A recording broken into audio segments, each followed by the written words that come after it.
ਧੰਨ ਵਾਹਿਗੁਰੂ ਜੀਓ।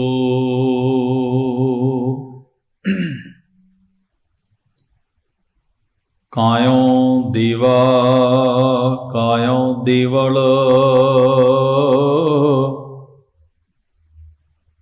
ਕਾਇਓ ਜੰਗਮ ਜਾਤੀ, ਕਾਇਓ ਧੂਪ ਦੀਪ ਨੈਵੇਦਾ, ਕਾਇਓ ਪੂਜੋਂ ਪਾਤੀ, ਕਾਇਆਂ ਬਹੁ ਖੰਡ ਖੋਜਤੇ ਨਵ ਨਿਧ ਪਾਈ, ਨਾ ਕਛ ਆਇਬੋ ਨਾ ਕਛ ਜਾਇਬੋ, ਰਾਮ ਕੀ ਦੁਹਾਈ ਰਹਾਉ।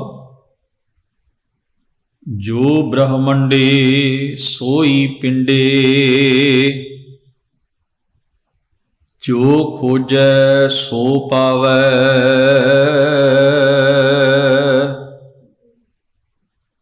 ਪੀਪਾ ਪ੍ਰਣਵੈ ਪਰਮ ਤਤ ਹੈ, ਸਤਿਗੁਰ ਹੋਇ ਲਖਾਵੈ। ਪੀਪਾ ਪ੍ਰਣਵੈ ਪਰਮ ਤਤ ਹੈ, ਸਤਿਗੁਰ ਹੋਇ ਲਖਾਵੈ। ਵਾਹਿਗੁਰੂ ਜੀ ਕਾ ਖਾਲਸਾ, ਵਾਹਿਗੁਰੂ ਜੀ ਕੀ ਫਤਿਹ। ਗਰੀਬ ਨਵਾਜ ਧੰਨ ਸਤਿਗੁਰੂ ਗੁਰੂ ਗ੍ਰੰਥ ਸਾਹਿਬ ਮਹਾਰਾਜ ਜੀ ਦੇ ਪਾਵਨ ਹਜ਼ੂਰ ਸੱਜ ਬੈਠੇ ਗੁਰੂ ਸਵਾਰੇ ਸਤਸੰਗੀ ਜਨੋ, ਅਕਾਲ ਪੁਰਖ ਵਾਹਿਗੁਰੂ ਜੀ ਨੇ ਬਖਸ਼ਿਸ਼ ਕੀਤੀ ਹੈ। ਸਤਿਗੁਰੂ ਦੀ ਪਾਵਨ ਬਾਣੀ ਦੇ ਪਾਠ ਅਤੇ ਕੀਰਤਨ ਦਾ ਲਾਹਾ ਆਪ ਜੀ ਨੇ ਗੁਰੂ ਸਵਾਰਿਆਂ ਪਾਸੋਂ ਪ੍ਰਾਪਤ ਕੀਤਾ ਹੈ। ਜਿਸ ਪਾਵਨ ਸ਼ਬਦ ਦਾ ਆਪ ਜੀ ਨੇ ਪਾਠ ਦਾਸ ਪਾਸੋਂ ਸੁਣਿਆ ਹੈ, ਗੁਰੂ ਗ੍ਰੰਥ ਸਾਹਿਬ ਮਹਾਰਾਜ ਜੀ ਦੇ ਅੰਕ ਨੰਬਰ 695 ਉੱਪਰ ਇਹ ਪਾਵਨ ਸ਼ਬਦ ਧਨਾਸਰੀ ਬਾਣੀ ਭਗਤਾਂ ਕੀ ਸਿਰਲੇਖ ਹੇਠ ਦਰਜ ਹੈ। ਇਸ ਸ਼ਬਦ ਦੀ ਆਰੰਭਤਾ ਵੇਲੇ ਉੱਪਰ ਸਿਰਲੇਖ ਪਾਇਆ ਹੈ ਪੀਪਾ। ਇਸ ਦਾ ਭਾਵ ਹੈ ਭਗਤ ਪੀਪਾ ਜੀ ਦਾ ਉਚਾਰਨ ਕੀਤਾ ਹੋਇਆ ਇਹ ਸ਼ਬਦ। ਭਗਤ ਜੀ ਦਾ ਕੇਵਲ ਇੱਕੋ ਹੀ ਸ਼ਬਦ ਗੁਰੂ ਗ੍ਰੰਥ ਸਾਹਿਬ ਦੇ ਵਿੱਚ ਦਰਜ ਹੈ, ਰਾਗ ਧਨਾਸਰੀ ਦੀ ਭਗਤ ਬਾਣੀ ਵਿੱਚ। ਬੜਾ ਸੰਖੇਪ ਜਿਹਾ ਇਹ ਸ਼ਬਦ ਹੈ। ਧੰਨ ਗੁਰੂ ਗ੍ਰੰਥ ਸਾਹਿਬ ਮਹਾਰਾਜ ਦੀ ਪਾਵਨ ਬਾਣੀ ਵਿੱਚ ਇਸ ਨਾਲ ਰਲਦਾ ਹੋਇਆ ਵਿਚਾਰ ਬਹੁਤ ਥਾਈਂ ਸਾਨੂੰ ਪੜ੍ਹਨ ਵਾਸਤੇ ਮਿਲਦਾ ਹੈ।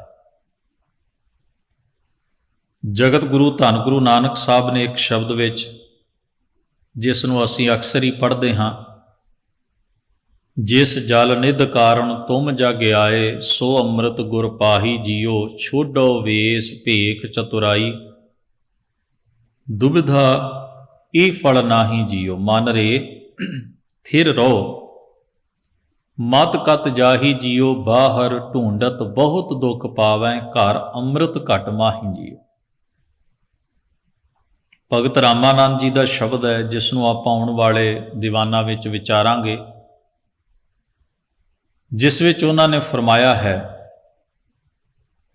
ਜਹ ਜਾਈਐ ਤਹ ਜਲ ਪਖਾਨ, ਤੂੰ ਪੂਰ ਰਹਿਓ ਹੈ ਸਭ ਸਮਾਨ, ਵੇਦ ਪੁਰਾਣ ਸਭ ਦੇਖੇ ਜੋਏ, ਊਹਾਂ ਤਉ ਜਾਈਐ ਜੋ ਈਹਾਂ ਨਾ ਹੋਏ। ਇਸ ਸਮੁੱਚੇ ਮੁਬਾਰਕ ਸ਼ਬਦ ਵਿੱਚ ਕਤ ਜਾਈਐ ਰੇ ਘਰ ਲਾਗੋ ਰੰਗ, ਭਾਵ ਸਾਰੇ ਸ਼ਬਦਾਂ ਦਾ ਇੱਕੋ ਹੀ ਹੈ ਕਿ ਉਹ ਮਾਲਕ ਪਰਮੇਸ਼ਰ ਸਾਡੇ ਹਿਰਦੇ ਵਿੱਚ ਹੈ। ਉਹ ਰੱਬੀ ਨਾਮ ਅੰਮ੍ਰਿਤ ਸਾਡੀ ਸੁਰਤ ਵਿੱਚ, ਸਾਡੇ ਹਿਰਦੇ ਵਿੱਚ ਉਸ ਮਾਲਕ ਨੇ ਰੱਖਿਆ ਹੈ। ਸਾਹਿਬ ਨੇ ਬਾਣੀ ਵਿੱਚ ਕਿਹਾ, ਬਾਹਰ ਢੂੰਡਨ ਤੇ ਛੂਟ ਪਰੇ, ਗੁਰ ਘਰ ਹੀ ਮਾਹੇ ਦਿਖਾਇਆ ਥਾ। ਗੁਰੂ ਆਤਮਿਕ ਗਿਆਨ ਦੀ ਸੋਝੀ ਦੇ ਨਾਲ ਸਾਡੇ ਅੰਦਰ ਵਸਦੀ ਹੋਈ ਉਸ ਦਾਤ ਨੂੰ ਲਭਾ ਦਿੰਦਾ ਹੈ, ਜਣਾ ਦਿੰਦਾ ਹੈ, ਉਸ ਦੀ ਸੋਝੀ ਬਖਸ਼ਦਾ ਹੈ। ਗੁਰੂ ਗ੍ਰੰਥ ਸਾਹਿਬ ਜੀ ਦੇ ਪਾਵਨ ਉਪਦੇਸ਼ ਵਿੱਚ ਇਸ ਦੇਹੀ ਨੂੰ ਹਰਮੰਦਰ ਵੀ ਕਿਹਾ ਹੈ। ਹਰਮੰਦਰ ਇਹ ਸਰੀਰ ਹੈ। ਭਗਤ ਨਾਮਦੇਵ ਸਾਹਿਬ ਨੇ ਇੱਕ ਜਗ੍ਹਾ ਤੇ ਫਰਮਾਇਆ ਹੈ ਕਿ ਜਿਵੇਂ ਮਸਜਿਦ ਦੇ ਵਿੱਚ, ਮਸਜਿਦ ਧਾਰਮਿਕ ਅਸਥਾਨ ਹੈ, ਮਜ਼ਹਬੀ ਅਸਥਾਨ ਹੈ, ਤੇ ਉੱਥੇ ਮੌਲਾਨਾ ਬਾਂਗ ਦਿੰਦਾ ਹੈ, ਭਾਵ ਜਿਸ ਵੇਲੇ ਉਹਨੇ ਨਮਾਜ਼ ਦਾ ਵਕਤ ਹੋ ਜਾਂਦਾ ਹੈ ਤੇ ਅਜ਼ਾਨ ਦਿੰਦਾ, ਉਹਨੂੰ ਬਾਂਗ ਦੇਣਾ ਕਹਿੰਦੇ ਨੇ। ਤੇ ਅਜ਼ਾਨ ਤੋਂ ਬਾਅਦ ਉਹਦਾ ਭਾਵ ਇਹ ਹੁੰਦਾ ਹੈ, ਜਿਸ ਨੂੰ ਕਬੀਰ ਸਾਹਿਬ ਆਪਣੀ ਬਾਣੀ ਵਿੱਚ ਕਹਿੰਦੇ ਨੇ, ਕਬੀਰ ਮੁੱਲਾ ਮੁਨਾਰੇ ਕਿਆ ਚੜ੍ਹੈ। ਮੁਨਾਰਾ ਉੱਚੀ ਜਗ੍ਹਾ, ਮਸੀਤ ਦੀ, ਮਸਜਿਦ ਦੀ। ਪੁਰਾਣੇ ਸਮਿਆਂ ਵਿੱਚ ਜਿਵੇਂ ਲਾਊਡ ਸਪੀਕਰ ਨਹੀਂ ਸਨ ਹੁੰਦੇ, ਐਸੇ ਸਾਧਨ ਨਹੀਂ ਸਨ, ਤਾਂ ਉੱਚੇ ਮੁਨਾਰੇ ਦੇ ਉੱਤੇ ਚੜ੍ਹ ਕੇ ਉਹ ਪਹਿਲਾਂ ਬਾਂਗ ਦੇਣੀ, ਉਹਨੂੰ ਆਪਣੀ ਪੰਜਾਬੀ ਵਿੱਚ ਬਾਂਗ ਕਹਿੰਦੇ ਨੇ, ਉਰਦੂ ਵਿੱਚ ਉਸ ਨੂੰ ਜਾਂ ਮਜ਼ਹਬੀ ਬੋਲੀ ਵਿੱਚ ਉਸ ਨੂੰ ਅਜ਼ਾਨ ਦੇਣਾ ਕਹਿੰਦੇ ਨੇ। ਉਹਦਾ ਭਾਵ ਹੁੰਦਾ ਸੀ ਵੀ ਨਮਾਜ਼ ਦਾ ਸਮਾਂ ਹੋ ਗਿਆ, ਜਿਹੜਾ ਕੋਈ ਮਸੀਤ ਵਿੱਚ ਆ ਕੇ ਪੜ੍ਹ ਸਕਦਾ ਉਹ ਇੱਥੇ ਪਹੁੰਚੇ, ਨਹੀਂ ਤਾਂ ਆਪਣੀ ਆਪਣੀ ਥਾਂ ਤੇ ਨਮਾਜ਼ ਵੇਲੇ ਸੁਚੇਤ ਹੋ ਜਾਓ, ਕਿਉਂਕਿ 5 ਨਮਾਜ਼ਾਂ ਫਰਜ਼ ਨੇ, ਸ਼ਰੀਅਤ ਮੁਤਾਬਕ ਲਾਜ਼ਮ ਨੇ। ਤਾਂ ਉਹ ਨਮਾਜ਼ ਤੋਂ ਪਹਿਲਾਂ ਅਜ਼ਾਨ ਦਿੱਤੀ ਜਾਂਦੀ, ਉਹਨੂੰ ਬਾਂਗ ਦੇਣਾ ਕਿਹਾ ਜਾਂਦਾ ਹੈ। ਕਬੀਰ ਮੁੱਲਾ ਮੁਨਾਰੇ ਕਿਆ ਚੜ੍ਹੈ, ਸਾਈਂ ਨਾ ਬਹਿਰਾ ਹੋਏ, ਚਾਹ ਕਾਰਨ ਤੂੰ ਬਾਂਗ ਦੇ, ਦਿਲ ਹੀ ਭੀਤਰ ਜੋਏ। ਫਿਰ ਜਿਸ ਵੇਲੇ ਨਮਾਜ਼ ਆਰੰਭ ਹੁੰਦੀ ਹੈ ਤੇ ਅਗਵਾਈ ਕਰਦਾ ਹੈ ਮੌਲਾਨਾ, ਕਾਜ਼ੀ, ਧਾਰਮਿਕ ਮਜ਼ਹਬੀ ਆਗੂ ਹੈ, ਉਹ ਨਮਾਜ਼ ਪੜ੍ਹਾਉਂਦਾ ਹੈ ਤੇ ਨਮਾਜ਼ ਪੜ੍ਹਦਾ ਹੈ ਅੱਗੇ ਹੋ ਕੇ।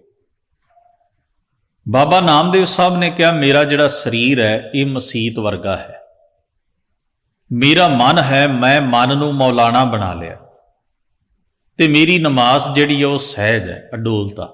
ਦੇਹੀ ਮਹਿਜਿਦ, ਮਨ ਮੌਲਾਨਾ, ਸਹਿਜ ਨਿਵਾਜ਼ ਗੁਜ਼ਾਰਾ। ਕਿਤੇ ਸਰੀਰ ਨੂੰ ਮੰਦਰ ਕਿਹਾ, ਕਿਤੇ ਸਰੀਰ ਨੂੰ ਤੀਰਥ ਕਿਹਾ, ਕਿਤੇ ਹਰਮੰਦਰ ਕਿਹਾ, ਕਿਤੇ ਮਸਜਿਦ ਕਿਹਾ।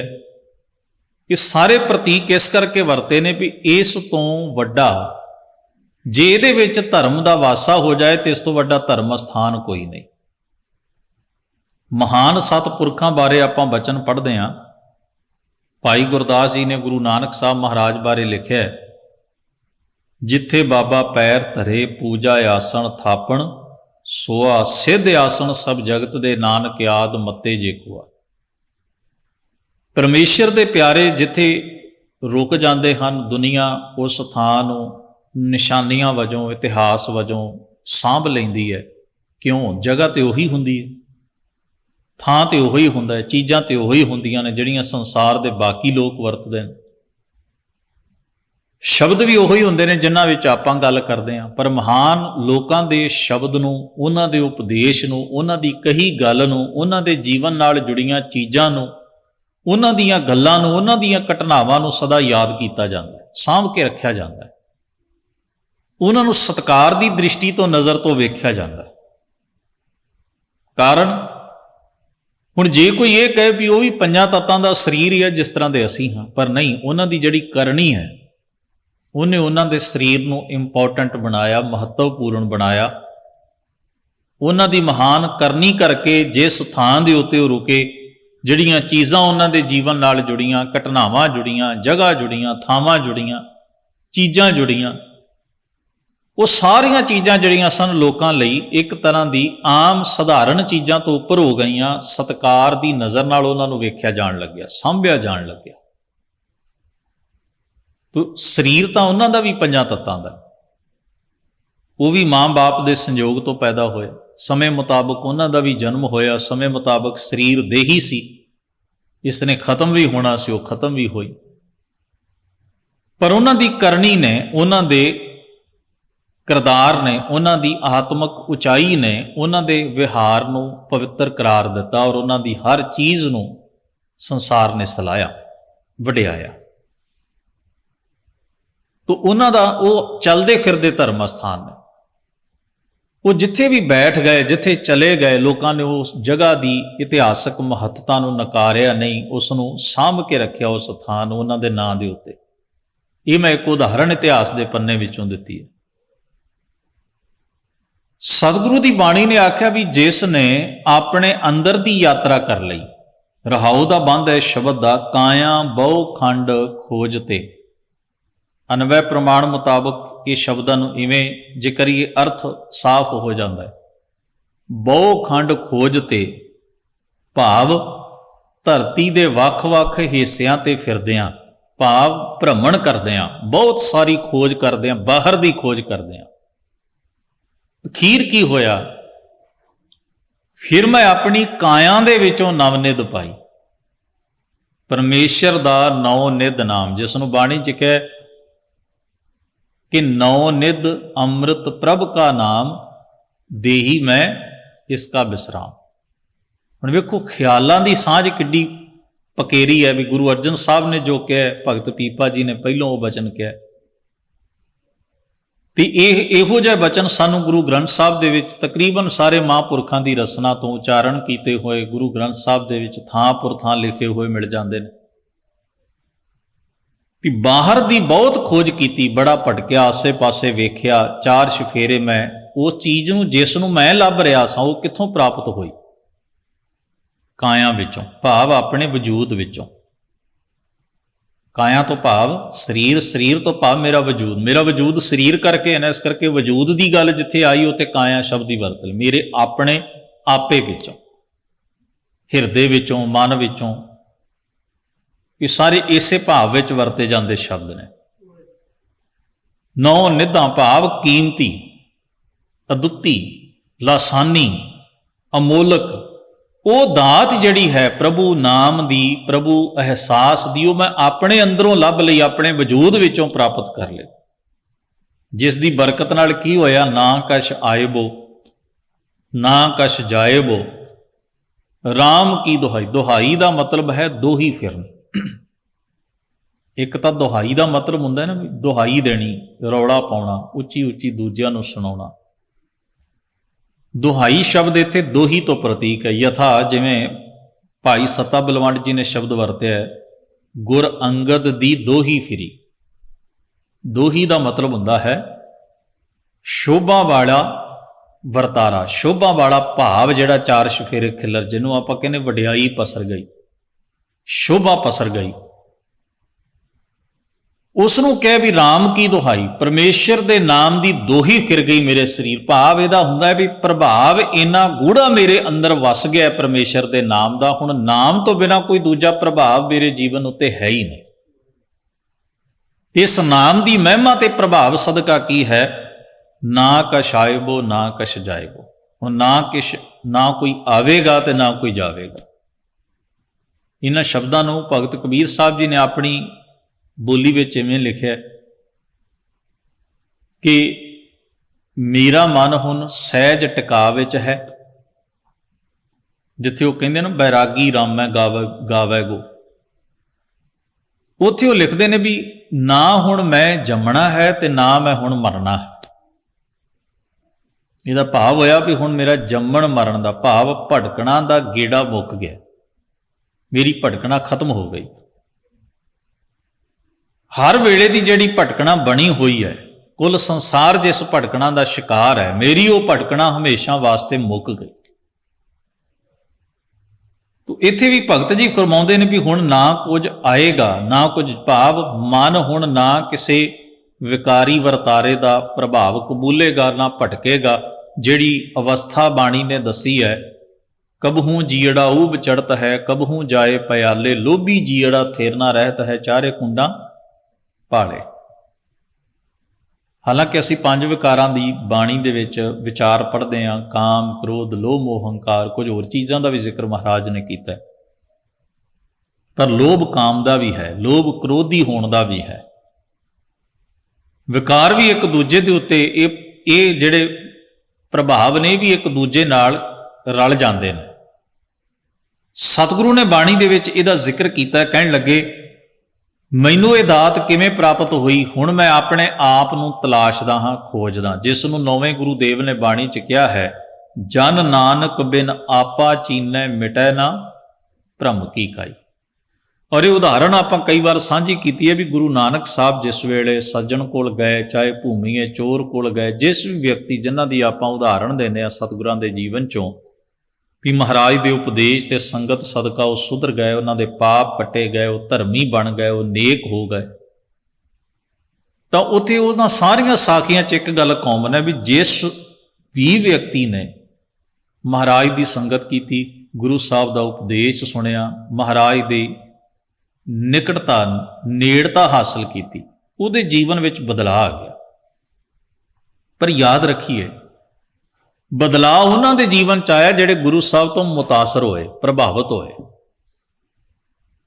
ਕੱਲਾ ਫਿਜ਼ੀਕਲੀ ਨੇੜੇ ਆਉਣ ਵਾਲਿਆਂ ਦੇ ਜੀਵਨ ਨਹੀਂ ਬਦਲੇ, ਜਿਨ੍ਹਾਂ ਨੇ ਸਤਿਗੁਰੂ ਨੂੰ ਸਤਿਗੁਰੂ ਕਰਕੇ ਜਾਣਾ, ਗੁਰੂ ਨੂੰ ਗੁਰੂ ਕਰਕੇ। ਨਹੀਂ ਤਾਂ ਮਹਾਰਾਜ ਨੇ ਇਹ ਵੀ ਤਾਂ ਬਚਨ ਕਹੇ ਨੇ, ਕੋਈ ਆਖੇ ਭੂਤਨਾ ਕੋ ਕਹੇ ਬਿਤ, ਉਹ ਵੀ ਤਾਂ ਲੋਕ ਸਨ ਜਿਨ੍ਹਾਂ ਨੇ ਗੁਰੂ ਸਾਹਿਬ ਨੂੰ ਵੇਖਿਆ ਤੇ ਭੂਤਨਾ ਬੇਤਾਲਾ ਕੁਰਾਈਆ ਵੇਖਿਆ। ਜਿਨ੍ਹਾਂ ਨੇ ਗੁਰੂ ਨਾਨਕ ਮਹਾਰਾਜ ਨੂੰ ਮਹਿਜ ਇੱਕ ਸਰੀਰ, ਇੱਕ ਆਮ ਸਾਧੂ ਵਾਂਗ ਸਮਝਿਆ ਜਾਂ ਸਧਾਰਨ ਪੁਰਖ ਸਮਝਿਆ, ਜਿਨ੍ਹਾਂ ਨੂੰ ਸਾਰ ਕੋਈ ਨਹੀਂ, ਉਹਨਾਂ ਨੂੰ ਗੁਰੂ ਨਾਨਕ ਸਾਹਿਬ ਜੀ ਦੀ ਵਡਿਆਈ ਵੀ ਸਮਝ ਨਹੀਂ ਆਈ ਤੇ ਉਹ ਕੁਝ ਗ੍ਰਹਿਣ ਵੀ ਨਹੀਂ ਕਰ ਸਕੇ।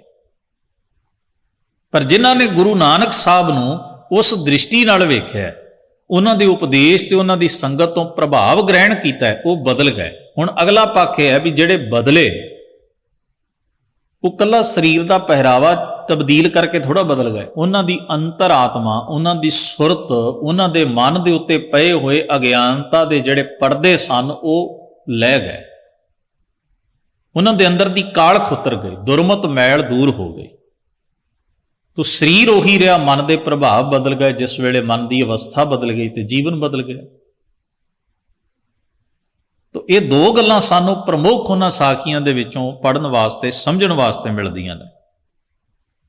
ਇਹਦਾ ਭਾਵ ਹੈ ਵੀ ਸਤਿਗੁਰੂ ਦੇ ਉਪਦੇਸ਼ ਨਾਲ ਜਿਸ ਨੇ ਵੀ ਆਪਣੇ ਅੰਦਰ ਨੂੰ ਤਲਾਸ਼ਿਆ, ਸਤਿਗੁਰੂ ਸਾਡਾ ਧਿਆਨ ਸਾਡੇ ਅੰਦਰ ਦੀ ਦੌਲਤ ਵੱਲ ਦਿਵਾਉਂਦੇ ਵੀ ਸਬਰ, ਸਿਦਕ, ਸੰਤੋਖ, ਧੀਰਜ, ਪਰਉਪਕਾਰ, ਇਹ ਸਾਰੇ ਗੁਣ ਤੇਰੇ ਅੰਦਰ ਨੇ।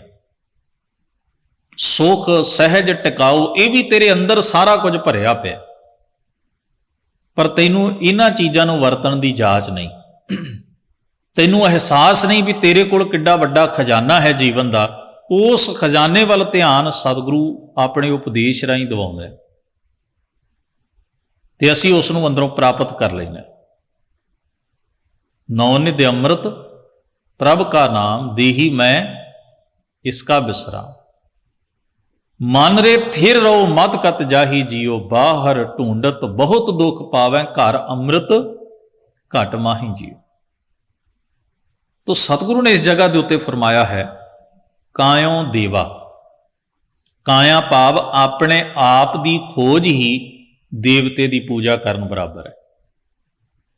ਭਗਤ ਜੀ ਕਹਿੰਦੇ, ਮੈਂ ਕਿਸੇ ਹੋਰ ਦੇਵੀ ਦੇਵਤੇ ਦੀ ਪੂਜਾ ਦੇ ਰਾਹ ਦੇ ਉੱਤੇ ਨਹੀਂ ਤੁਰਦਾ, ਮੈਂ ਆਪਣੇ ਵਜੂਦ ਨੂੰ ਤਲਾਸ਼ਦਾ, ਆਪਣੇ ਆਪ ਨੂੰ ਖੋਜਦਾ, ਇਹੋ ਹੀ ਦੇਵਤੇ ਦੀ ਪੂਜਾ ਕਰਨੀ ਹੈ।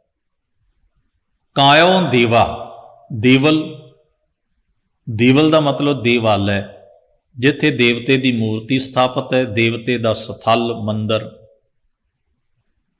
ਆਪਣੀ ਕਾਇਆ ਨੂੰ ਹੀ ਮੈਂ ਮੰਦਰ ਸਮਝਿਆ ਤੇ ਇਸੇ ਦੀ ਹੀ ਮੈਂ ਪਰਿਕਰਮਾ ਕਰਦਾ ਤੇ ਇਸੇ ਨੂੰ ਹੀ ਮੈਂ ਤਲਾਸ਼ਦਾ। ਇਹ ਹੀ ਮੇਰਾ ਅਸਲ ਧਰਮ ਸਥਾਨ ਹੈ। ਜੇ ਆਪਾਂ ਨਹੀਂ ਖੋਜਿਆ ਤੇ ਭਾਵੇਂ ਸਾਰੀ ਦੁਨੀਆ ਦੇ ਬੰਦਾ ਭ੍ਰਮਣ ਕਰ ਲੈ, ਉਹ ਉਹੋ ਜਿਹਾ ਹੀ ਰਹੇਗਾ ਜਿਹੋ ਜਿਹਾ ਯਾਤਰਾ ਕਰਨ ਤੋਂ ਪਹਿਲਾਂ ਹੁੰਦਾ ਹੈ। ਫਿਰ ਅੱਗੇ ਸ਼ਬਦ ਵਰਤੇ, ਕਾਇਓ ਜੰਗਮ ਜਾਤੀ। ਸ਼ੈਵ ਮਤ ਜੋਗੀਆਂ ਦੀ ਇੱਕ ਸੰਪਰਦਾਇਕ ਫਿਰਕਾ ਹੈ ਜੰਗਮ। ਜੰਗਮਾਂ ਦੀ ਵੀ ਅੱਗੇ ਦੋ ਭੇਦ ਨੇ, ਇੱਕ ਵਿਰਕਤ ਸਾਧੂ ਹੁੰਦੇ ਨੇ ਤੇ ਦੂਜੇ ਗੁਰੂ ਸਥਲ ਹੁੰਦੇ ਨੇ, ਜਿਨ੍ਹਾਂ ਦਾ ਭਾਵ ਉਹ ਗ੍ਰਸਤੀ ਵੀ ਹੁੰਦੇ ਨੇ। ਤੁਸੀਂ ਵੇਖੋ ਕਿਵੇਂ ਅੱਗੇ ਤੋਂ ਅੱਗੇ ਭੇਦ ਬਣ ਜਾਂਦੇ ਨੇ। ਜੋਗੀ ਖੁਦ 12 ਹਿੱਸਿਆਂ 'ਚ ਵੰਡੇ ਨੇ, ਉਹਨਾਂ ਦੇ ਵਿੱਚੋਂ ਇੱਕ ਫਿਰਕਾ ਜਿਹੜਾ ਹੈ ਸ਼ੈਵ ਮਤ ਦਾ, ਉਹ ਜੰਗਮ ਹੈ, ਤੇ ਜੰਗਮ ਅੱਗੇ ਗਾਂਹ 2 ਹਿੱਸਿਆਂ 'ਚ ਵੰਡੇ ਨੇ। ਖੈਰ, ਜਿਹੜੇ ਮੋਰ ਪੰਖ ਆਪਣੇ ਸਿਰ ਦੇ ਉੱਤੇ ਲਾ ਕੇ, ਕੰਨਾਂ ਦੇ ਵਿੱਚ ਪਿੱਤਲ ਦੇ ਵਾਲੇ ਪਾ ਕੇ, ਟੱਲੀ ਵਜਾ ਕੇ ਇਸ ਤਰ੍ਹਾਂ ਭ੍ਰਮਣ ਕਰਦੇ ਰਹਿੰਦੇ ਨੇ, ਔਰ ਉਹਨਾਂ 'ਚੋਂ ਜਿਹੜੇ ਵਿਰਕਤ ਹੁੰਦੇ ਨੇ, ਉਹ ਤੀਰਥ ਥਾਂ ਥਾਂ ਤੇ, ਇੱਕ ਤੀਰਥ ਤੋਂ ਦੂਜੇ ਤੀਰਥ, ਦੂਜੇ ਸ਼ਹਿਰ, ਤੀਜੇ ਸ਼ਹਿਰ, ਇਸ ਤਰ੍ਹਾਂ ਲਗਾਤਾਰ ਤੁਰਦੇ ਫਿਰਦੇ ਰਹਿੰਦੇ ਨੇ। ਉਹ ਸ਼ਿਵ ਨੂੰ ਆਪਣਾ ਇਸ਼ਟ ਮੰਨਦੇ ਨੇ, ਭਗਵਾਨ ਮੰਨਦੇ ਨੇ, ਤੇ ਉਹਨਾਂ ਦੀ ਯਾਤਰਾ ਨਿਰੰਤਰ ਜਾਰੀ ਰਹਿੰਦੀ ਹੈ। ਭਾਰਤ ਵਿੱਚ ਬਹੁਤਾਤ ਐਸੇ ਸਾਧੂ ਟੋਲੇ ਹਨ ਜਿਹੜੇ ਇੱਕ ਥਾਂ ਨਹੀਂ ਟਿਕਦੇ। ਉਹ ਇੱਕ ਤੀਰਥ ਤੋਂ ਦੂਜੇ, ਦੂਜੇ ਤੋਂ ਤੀਜੇ, ਤੀਜੇ ਤੋਂ ਚੌਥੇ, ਅੱਗੇ ਤੋਂ ਅੱਗੇ ਉਹ ਭ੍ਰਮਣ ਕਰਦੇ ਰਹਿੰਦੇ ਨੇ। ਭਗਤ ਜੀ ਫਰਮਾਉਂਦੇ ਨੇ, ਕਹਿੰਦੇ ਨੇ, ਕਾਇਆ ਦੀ ਖੋਜ, ਆਪਣੇ ਆਪ ਵਜੂਦ ਨੂੰ ਤਲਾਸ਼ਣਾ ਹੀ ਮੇਰੇ ਵਾਸਤੇ ਜੰਗਮ ਹੋ ਕੇ ਤੀਰਥਾਂ ਦਾ ਰਟਨ ਕਰਨਾ ਹੈ। ਮੈਂ ਵਿਰਕਤ ਹਾਂ ਵਿਸ਼ਿਆਂ ਵੱਲੋਂ, ਮੈਂ ਆਪਣੇ ਵਜੂਦ ਅੰਦਰਲੇ ਦੇਵਤੇ ਨੂੰ ਹੀ ਮੰਨਦਾ ਹਾਂ। ਇਹ ਮੇਰਾ ਧਰਮ ਸਥਾਨ ਹੈ ਤੇ ਇਹ ਮੇਰਾ ਤੀਰਥ ਹੈ, ਇਸੇ ਦੀ ਮੈਂ ਯਾਤਰਾ, ਮੈਂ ਆਪਣੀ ਖੋਜ, ਆਪਣੀ ਯਾਤਰਾ ਸਾਰੀ ਆਪਣੇ ਅੰਤਰਾਤਮੇ ਨੂੰ ਤਲਾਸ਼ਣ ਲਈ ਕਰਦਾ। ਜਿਸ ਨੂੰ ਮਹਾਰਾਜ ਨੇ ਕਿਹਾ ਨਾ, ਅੰਤਰਗਤ ਤੀਰਥ ਮਲ ਨਾਓ, ਆਪਣੇ ਵਜੂਦ ਵਿੱਚ ਇਸ਼ਨਾਨ ਕਰੋ। ਤੁਸੀਂ ਖੁਦ ਐਸੇ ਵੱਡੇ ਤੀਰਥ ਹੋ, ਜੇ ਉਸ ਉੱਤੇ ਨਹਾਉਣਾ ਸ਼ੁਰੂ ਕਰ ਲਓ, ਭਾਵ ਆਪਣੇ ਅੰਦਰ ਦੀ ਗਿਆਨ ਚੇਤਨਾ ਨੂੰ ਜੇ ਜਗਾ ਲਓ, ਤੇ ਵਿਸ਼ੇ ਵਿਕਾਰਾਂ ਤੇ ਪਾਪਾਂ ਦੀ ਮੈਲ ਤੋਂ ਮੁਕਤ ਹੋ ਜਾਓਗੇ। ਫਿਰ ਆਖਦੇ ਨੇ, ਕਾਇਓ ਧੂਪ ਦੀਪ ਨੈਵੇਦਾ, ਕਾਇਓ ਪੂਜੋ ਪਾਤੀ। ਦੇਵਤੇ ਦੀ ਪੂਜਾ ਕਰਨ ਲਈ ਆਰਤੀ ਕੀਤੀ ਜਾਂਦੀ, ਉਪਾਸਨਾ ਦਾ ਇੱਕ ਹਿੱਸਾ ਹੈ। ਕੁਝ ਭੇਟਾਵਾਂ ਦਿੱਤੀਆਂ ਜਾਂਦੀਆਂ ਨੇ, ਧੂਪ ਦਿਖਾਉਣਾ, ਦੀਵੇ ਜਗਾਉਣੇ, ਨੈਵੇਦ ਕਹਿੰਦੇ ਨੇ ਖੀਰ ਆਦਿਕ ਪਕਵਾਨ ਬਣਾ ਕੇ ਭੋਗ ਲਵਾਉਣਾ, ਤੁਲਸੀ ਦੇ ਜਾਂ ਫੁੱਲਾਂ ਦੇ ਪੱਤਰ ਆਦਿਕ ਰੱਖ ਕੇ ਪੂਜਾ ਕਰਨੀ। ਕਹਿੰਦੇ ਨੇ ਮੇਰੇ ਵਾਸਤੇ ਸਾਰਾ ਕੁਝ, ਸਾਰੀ ਪ੍ਰਕਿਰਿਆ ਨਹੀਂ ਮੈਂ ਕਰਦਾ, ਮੈਂ ਇਹਦੀ ਜਗ੍ਹਾ ਤੇ ਆਪਣੇ ਵਜੂਦ ਨੂੰ ਤਲਾਸ਼ਦਾ, ਆਪਣੇ ਅੰਤਰਾਤਮੇ ਦੀ ਖੋਜ ਕਰਦਾ। ਅਖੀਰ ਤੇ ਫਰਮਾਉਂਦੇ ਨੇ, ਜੋ ਬ੍ਰਹਮੰਡੇ ਸੋਈ ਪਿੰਡੇ, ਜੋ ਪਰਮੇਸ਼ਰ ਸਾਰੇ ਬ੍ਰਹਿਮੰਡ ਵਿੱਚ ਰਮਿਆ ਹੋਇਆ, ਉਹ ਮੇਰੇ ਪਿੰਡ, ਮੇਰੇ ਸਰੀਰ, ਮੇਰੇ ਆਪਣੇ ਵਜੂਦ ਵਿੱਚ ਵੀ ਉਵੇਂ ਹੀ ਰਮਿਆ ਹੋਇਆ, ਮੈਂ ਵੀ ਉਹਦਾ ਹਿੱਸਾ ਹਾਂ। ਜੋ ਬ੍ਰਹਿਮੰਡ ਖੰਡ ਸੋ ਜਾਣੋ, ਜਿਸ ਨੂੰ ਮਹਾਰਾਜ ਕਹਿੰਦੇ ਅੰਤਰ ਬਾਹਰ ਹਰ ਪ੍ਰਭ ਏਕੋ, ਉਹ ਅੰਤਰ ਵੀ ਹੈ, ਸੋ ਅੰਤਰ ਸੋ ਬਾਹਰ ਅਨੰਤ। ਫਰਮਾਇਆ, ਕਹਿਣ ਲੱਗੇ, ਜੋ ਬ੍ਰਹਮੰਡੇ ਸੋਈ ਪਿੰਡੇ, ਜੋ ਖੋਜੈ ਸੋ ਪਾਵੈ। ਜਿਹੜਾ ਆਪੇ ਦੀ ਤਲਾਸ਼ ਕਰਦਾ ਉਹ ਪਾ ਲੈਂਦਾ। ਪੀਪਾ ਪ੍ਰਣਵੈ, ਪੀਪਾ ਜੀ ਆਖਦੇ ਹਨ, ਪ੍ਰਣਵੈ ਦਾ ਮਤਲਬ ਕਹਿੰਦੇ ਹਨ।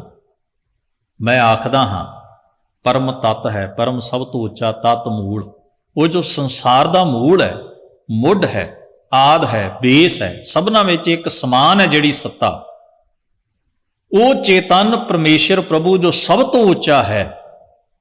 ਆਖਦੇ ਨੇ ਸਤਿਗੁਰੂ ਹੋਏ ਲਖਾਵੇ, ਜਿਹੜਾ ਸਤਿਗੁਰੂ ਦੇ ਮਾਰਗ ਤੇ ਚੱਲਦਾ ਹੈ, ਸਤਿਗੁਰੂ ਨੂੰ ਸਮਰਪਿਤ ਹੁੰਦਾ ਹੈ, ਸਤਿਗੁਰੂ ਆਪਣੇ ਉਪਦੇਸ਼ ਨਾਲ ਲਖਾਵੇ, ਮਤਲਬ ਲਖਾ ਜਣਾ ਦਿੰਦਾ, ਉਹਦੀ ਸੋਝੀ ਦੇ ਦਿੰਦਾ ਹੈ ਉਸ ਪਰਮੇਸ਼ਰ ਦੀ ਜੋ ਸਾਡੇ ਆਪਣੇ ਵਜੂਦ ਵਿੱਚ ਵੀ ਪਰਿਪੂਰਨ ਹੈ। ਜਿਸ ਨੂੰ ਮਹਾਰਾਜ ਦਾ ਆਪਾਂ ਰੋਜ਼ ਵਾਕ ਪੜ੍ਹਦੇ ਹਾਂ, ਸਭ ਮੈਂ ਜੋਤ, ਜੋਤ ਹੈ ਸੋਏ ਤਿਸ ਦਾ ਚਾਨਣ, ਸਭ ਮੈਂ ਚਾਨਣ ਹੋਏ, ਗੁਰ ਸਾਖੀ ਜੋਤ ਪ੍ਰਗਟ ਹੋਏ। ਗੁਰ ਸਾਖੀ ਅੰਤਰ ਜਾਗੀ ਤਾਂ ਚੰਚਲ ਮਤ ਤਿਆਗੀ, ਗੁਰ ਸਾਖੀ ਕਾ ਉਜਿਆਰਾ ਤਾਂ ਮਿਟਿਆ ਸਗਲ ਅੰਧਿਆਰਾ। ਸਹਿਬ ਮਿਹਰ ਕਰਨ, ਇਹ ਪਾਵਨ ਸ਼ਬਦ ਦਾ ਜੋ ਉਪਦੇਸ਼ ਹੈ ਸਾਡੇ ਮਨ ਮਸਤਕ ਹਿਰਦੇ ਵਿੱਚ ਵਸੇ। ਗਰੀਬ ਨਵਾਜ ਹੋਈਆਂ ਭੁੱਲਾਂ ਦੀ ਖਿਮਾ ਬਖਸ਼ਣ। ਸਭਨਾਂ ਦਾ ਧੰਨਵਾਦ। ਫਤਿਹ ਸਾਂਝੀ ਕਰੋ। ਵਾਹਿਗੁਰੂ ਜੀ ਕਾ ਖਾਲਸਾ, ਵਾਹਿਗੁਰੂ ਜੀ ਕੀ ਫਤਿਹ।